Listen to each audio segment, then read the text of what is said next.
अपने मुनफरिद लिबास और मुख्तलिफ आदतों की वजह से खबरों की गर्दिश में रहने वाले कराची के असिस्टेंट कमिश्नर हाजिम भंगवार को ओहदे से हटा दिया गया।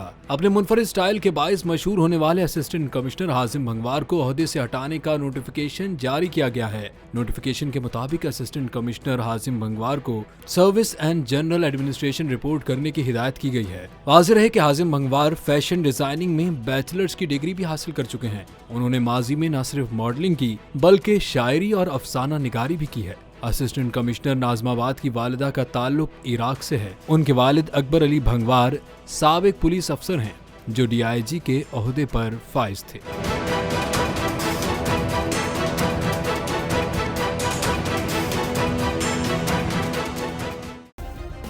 सब्सक्राइब करें और बेल दबाएं ताकि कोई खबर रह न जाए।